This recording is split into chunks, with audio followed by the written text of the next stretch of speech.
Hello and welcome to Energizing Habits, simple strategies for a sustainable, healthy lifestyle. I'm your host, Vicki Cleary, and I guide ambitious women just like you to find more focus, more energy, and more productivity so they can thrive, whether it's in business or in life, all by tapping into sustainable habit change around nutrition, movement, sleep, and stress management. Are you ready? Here we go.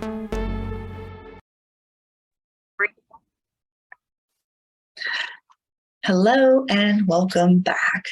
We are about a week and a half away from the new year, and I know many of you are starting to think about that New Year's resolution, right?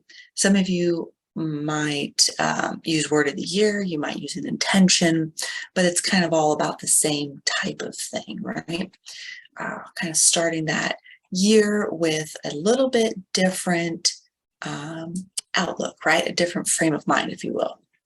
So whatever method your future seeking self uses, it can be strengthened by one particular exercise or practice that I'm actually kind of excited about talking to you about today. So you all know by now that I am a project manager, and I have managed a variety of projects and teams. And there's one thing that project managers do as they are closing out a project so that they and their teams can improve and execute the next project better. And this tool goes by many different names, kind of depends on the person, the type of industry, what have you. People call it a post mortem, a retrospective, a post project, or a project closing. So whatever you call it, the idea is to collect best practices and lessons learned. What went well and what didn't go well on the project, and how do we learn from it and perform differently next time? Now, depending on your project, you might do this exercise various times at the end of sprints or phases, or even after key milestones. It's not a one and done kind of thing. If you have a especially lengthy project, doing it at key intervals actually helps the project improve over time, not just the next project. So you can actually reap the benefits during your existing project. So this practice is an important part of managing projects, and it's all about learning and continuous improvement. So what does it have to do with a New Year's resolution, right? Are you asking yourself that? This is really where I love to see the process of managing projects and the process of managing life really come together. They borrow from each other. So here's a fact. Almost all of us have had a New Year's resolution at one point or another that we gave up on just a few short weeks later, right? And one of the main things that separates those who quit and those who don't is engaging in regular reflection along the way. A reflection is taking a look at what happened and learning from it. So I like to call this practice, especially as it pertains to my coaching and how I guide my clients, I like to call this practice reflection and retrospection. And a lot of people do it ineffectively. So true reflection is a process that helps you recognize what's working, what isn't, and all by asking yourself specific questions that can help you take your life up to the next level. Reflection is not about beating yourself up for what didn't work. It is taking the time to think about the reasons why certain habits or actions click for you and why others are more of a struggle. So it's stepping back to look at the big picture and see what is really required to set yourself up for success. So if you're ready to make some serious progress on your goals in 2023, the exercise in this episode is going to help you in a big way. Now, remember this quote from Nelson Mandela: I either win or I learn. This quote will help set the tone for what we're about to do. So now just a note, if you want to grab a pen and paper to work through these exercises while you listen, go ahead and do that, and you can work through them real time. Or just listen for now, kind of get an idea for what we're doing, and then go back through when you can really sit down and work through it. So I'm going to share with you my 3-part process for reflection and retrospection that will help you set goals for 2023 that will really take you forward in your wellness journey. Now, just a warning before we get started. For this week, I totally related this exercise to the night before Christmas, where Scrooge gets visited by 3 ghosts, if that gives you an indication of where we're going. So here we go. So first, we're going to look back. And stay with that Scrooge theme. This is the ghost of Christmas past. So you're going to think back to this time last year. So December of 2021. Because it's 2022. I had to think about that. What goals did you set for this year? In December of 2021, what goals did you set for 2022? And did you make the progress you wanted to make? What helped you? What got in the way? And how different is your life now versus then? Now, there's an old Chinese proverb that says, tension is who you think you should be, and relaxation is who you are. That's pretty profound when you think about it, right? So often we get caught up in, all those things that we think we should do, or the things we should have done better, or how will we change things so that next time we can be more effective.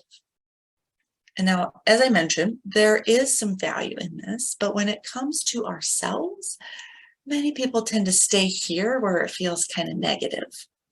What if instead you look back on the past year and ask yourself, what are the top 1 to 3 things that I'm really proud of? So I'll share something with you here. It's not health related, but it's actually kind of nice because you can see how this exercise works outside of health and wellness, right? You can apply it to any aspect of your life. But something that I'm really proud of myself for in 2022 is networking more. My close friends know that I am an introvert and I've always had a hard time networking, right? Yes, I'm the one who will walk into a room full of people that I don't know and stand by myself, probably looking at my phone, probably going to the buffet because it's something to do where I don't have to talk to people. I get really awkward. But in 2022, I set an intention to do more networking. So a few other wins that you can consider. What big challenges did you take on in 2022? For me, I presented at 1 Million Cups, where I shared about my coaching business to a room full of people, which ended in an open Q&A, which meant I had to answer questions on the fly. Some of you who also know me know that I like to prepare. I like to write all the things out. And I didn't know what these questions were going to be. So that was kind of scary. Another question, what new thing did you try this past year? What did you do even though it scared or intimidated you? I started attending monthly networking events, even when I knew I wasn't going to know anybody in the room, right? And then I talked to people. Yeah. It seems kind of lame, but that's actually a big deal for me, right? And I know it's hard for a lot of people to actually do networking without getting sweaty palms. So for me, this is an actual big step. Another question, what hard decision did you make in 2022? What did you start doing to move forward? And what did you stop doing that was holding you back? What did you try, fail at, and then try again? So when it comes to networking, I am constantly thinking about how to engage with people better at these networking events. Like, what kinds of questions do I ask? Am I talking about myself too much? Or am I not talking about myself enough, right? If I'm trying to share people about how I help women and my coaching business, and you have to talk about yourself a little bit. So it's finding that balance. So for me, I feel like I'm constantly iterating on how I'm engaging with people. Another question, how did you step outside of your comfort zone? So if you haven't guessed, the entire idea of networking is completely outside of my comfort zone. But I would introduce myself to people. I would ask questions, right? I would come up with 1 or 2 questions that I was just going to ask everybody who I ran into that particular session. I'd exchange business cards, and then I'd try to remember these people's names. Now, the nice thing is, over and over, month after month, I see a lot of these same people over and over, and I get to remember their names a little bit better. Sometimes names are a hard thing for me to connect with. I remember faces more than I remember names. But now when I go to these events, I still don't know the majority of people, but I've gotten used to that. I've gotten used to stepping into that atmosphere, and I'm way more comfortable talking to people that I've never met before. So now I encourage you to take some time to think about the things you did in 2022 that make you proud. It's important. It is so vital that you acknowledge your achievements, right? We cannot constantly berate ourselves for the things we didn't do. We have got to acknowledge our achievements, because that is what tells our brain, hey, I did something good, let's repeat it, right? So acknowledge those wins. Now, when we challenge ourselves and when we do those things that make us proud, we build something called self-efficacy. It's a huge trait to have. And it's it's a special kind of confidence that means you know you can count on yourself, right? You say you're going to do something, you're going to do it. And you believe that it's going to happen. And there's nothing more empowering than that. Okay, so we're going to move on to our second step in this process. We're going to look forward. And this is our Ghost of Christmas Future for the night before Christmas fans. So imagine yourself a year from now. So now it's 2023. What do you want to have accomplished by December 31st, 2023? And why does it matter to you?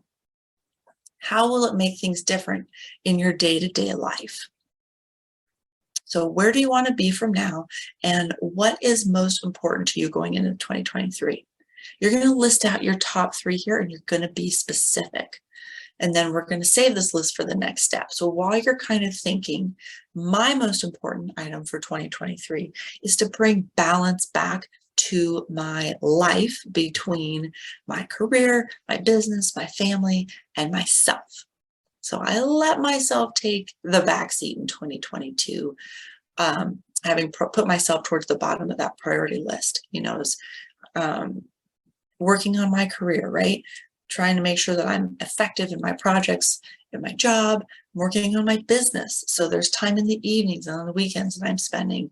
Then I've got time with my family. Of course, I want to be present, right? With my daughter, with my husband, with my puppy dog.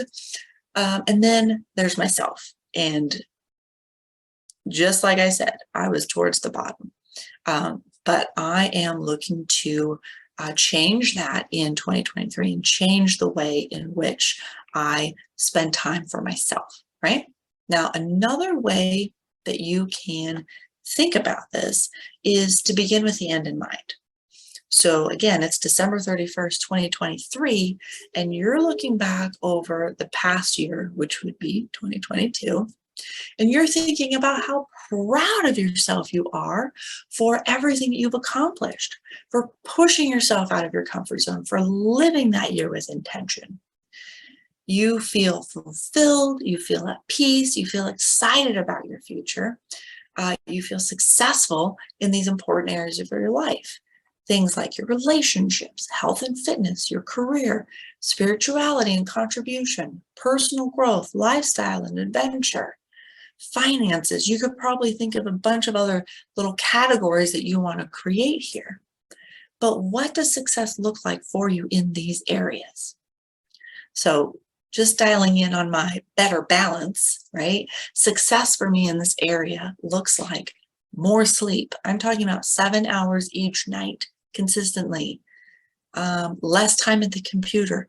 Some days no computer when I get home, right? Give my eyes a break. Restoring my energy with alone time, especially after networking, teaching, and coaching, just being able to recharge myself. But still being productive, right? meaning I've got to be more efficient with my time when I sit down to work.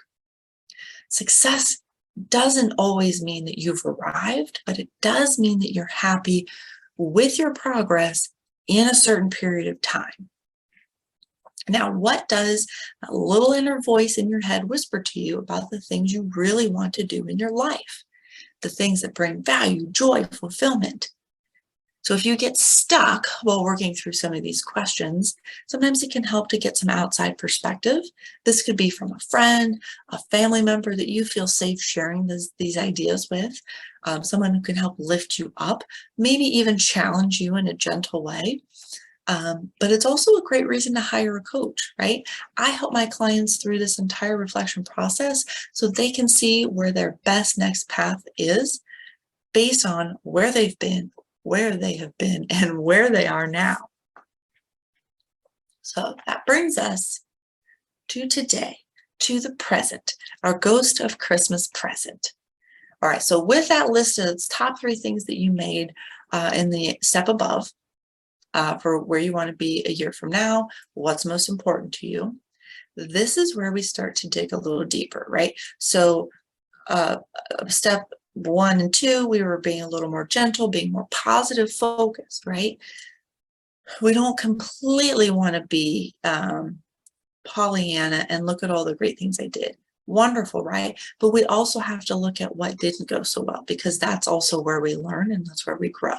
So this is now the step where we start to dig a bit deeper at what's really happening today. So for each of these 3 things that you listed, you're going to answer 3 questions. So question 1, what specific things do you already do in your life today that are moving you closer to what's most important to you? Okay, so that list again is the things that you looked into your future to determine where you want to be, what's most important, and then we're looking at the things that we do today that actually are, taking us towards that. Do you want to continue doing these things in 2022? No, that would be 2023, right? Because we're going into the next year. And then do you want to take them to the next level? So taking a look at my balance, bringing balance back. I'm already tracking my sleep, and I have been more intentional about getting more sleep if I look at it on a weekly basis, right? But I'm ready to take this to the next level. That's where I'm at in this process. So then question 2, what specific things do you currently do that stalls your progress or holds you back? And then why do you believe you take these actions? So for my balance and my sleep specifically, I tend to sacrifice my sleep on nights when my daughter needs help with homework, or I feel like I'm really making progress on a project of my own. Burning the midnight oil because I'm like in the flow, trying to, really got these great ideas that are just pouring out of me and I just need to capture them, right? Now, when it comes to being with my daughter, I want to be there for her. I want to help her succeed. And so knowing if she's struggling or needs some help, I don't want her staying up all night. If I can stay up a little bit later and support her, then we can both go to bed, right? And then when it comes to the projects of my own, it's those things that I feel like I'm inspiring, or if I'm energized about how I can help other women. And so that kind of lights me up.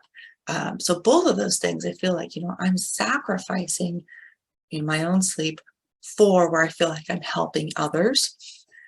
So that's just one of those things that I'm going to have to work through to, determine where can I continue and where do I need to, put a little more boundaries around.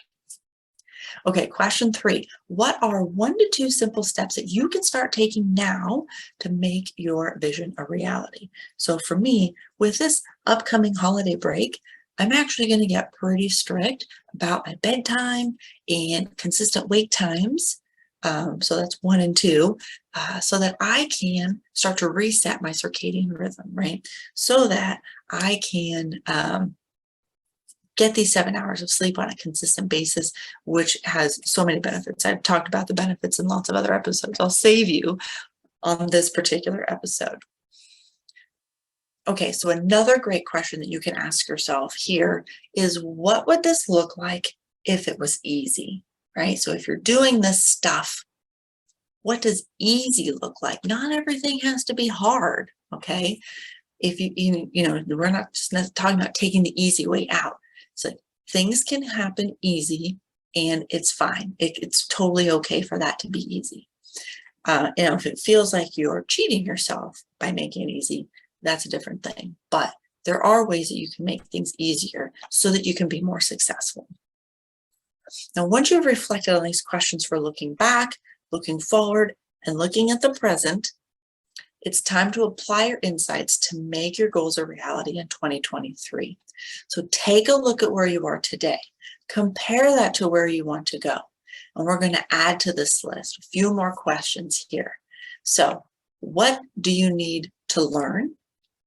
What do you need to do differently? So again, you're looking at these questions that you've already answered. You have an understanding for where you've been, where you are, where you want to go. What do you need to learn? What do you need to do differently? What hurdles can you anticipate getting in your way next year, and how can you jump over them, right? So this is a bit of risk analysis for my project managers out there. So starting to look at possible roadblocks and how we can get around or jump over them. And last question, what specific actions will you commit to doing, right, towards moving you, to move you towards your goal? So there you have it. So project manager's gold mine for continuous improvement as applied to healthy lifestyle change. So reflection and retrospection is something that many people don't typically take the time to do. And sadly, that actually plays a role in why some people never reach their goals or their full potential. But that will not be you next year, because now you're equipped with some powerful questions, this 3-step process that you can go through to understand where you've been, where you're going, where you are. So let's just do a quick recap. Remember, it's just like Scrooge looking back over his life in The Night Before Christmas, right? But we're sticking to 22 and 23. We're not going like full lifespan here. So first, we're going to look back.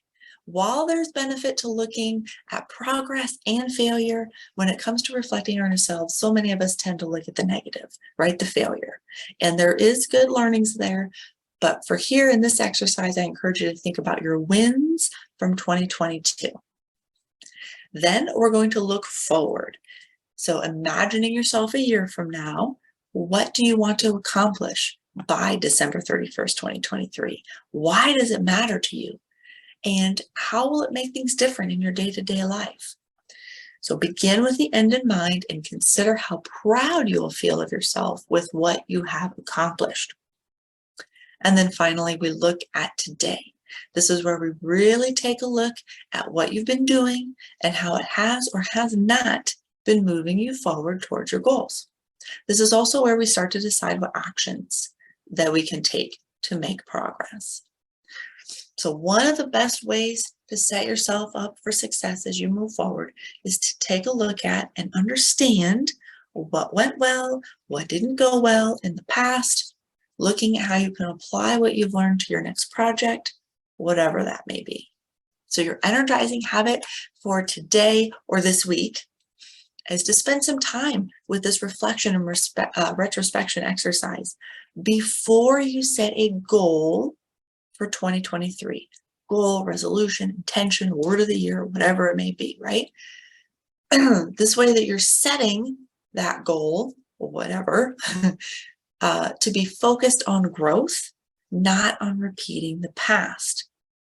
Now, once you've put some thought into it, and of course, if you write down your thoughts, it's even more powerful, you're ready to put together an effective plan of action to bring those goals to life. So if you found this reflection and retrospection exercise to be valuable, helpful in identifying where you might have been getting stuck before, you'll want to join my upcoming masterclass, Resolution Revolution, which is goal setting and action planning on December 29th. It's a live online live video class on December 29th. And so I'll put the link in the notes below so that you can get registered. In this class, I'll take you through my process for setting healthy goals in line with your values, and then setting yourself up for success with a personalized and measurable and super simple action plan. I'm offering this class for free. It's an hour-and-a-half class for free. But if you register as a VIP, then you get an extra bonus. So you register for $67. You get the class for free, but you also get a 1-hour coaching session with me in January. You can pick the top, the middle, the bottom of January, whichever will most support you. All right, that is what I have for you today. So if you found this episode valuable, please like it, leave a review, share it with someone else who might also find it valuable. You can also screenshot it and share it to your Instagram stories. Tag me if you do. Tag me at Uplift Healthy Lifestyle. All right, it is time to make 2023 one of the best years of your life, and that can begin today. Have an energized day.